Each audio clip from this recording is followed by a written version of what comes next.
বন্ধ সিনেমা হলে আগুন লাগায় চাঞ্চল্য। মল্লারপুরে আগুন নেভাতে পৌঁছলো দমকলের দুটি ইঞ্জিন। মল্লারপুরে বন্ধ হয়ে থাকা এক সিনেমা হলে আগুন লেগে যাওয়ার চাঞ্চল্য ছড়ালো এলাকায়। ঘটনার খবর পেয়ে ঘটনাস্থলে ছুটে আসে মল্লারপুরের বিশাল পুলিশ বাহিনী সহ দমকলের দুটি ইঞ্জিন।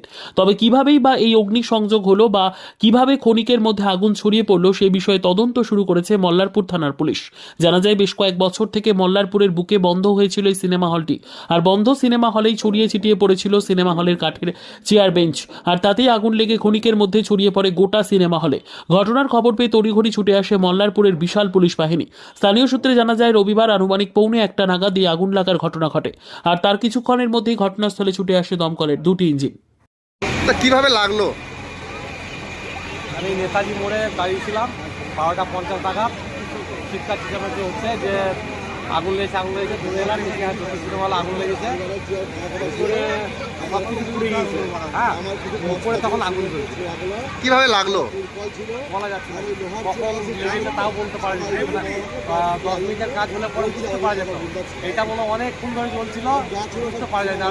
দীর্ঘদিন ধরে এই সিনেমা হল বন্ধ আছে। কতদিন থেকে বন্ধ আছে সিনেমা হলটা? মোটামুটি 2000 সালের আগে থেকে প্রায় 25 বছর।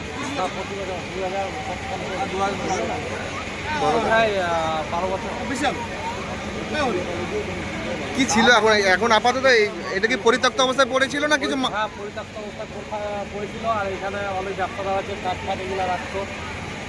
সেরকম ছিল না, আগেকার চেয়ার বেঞ্চ এগুলো ছিল।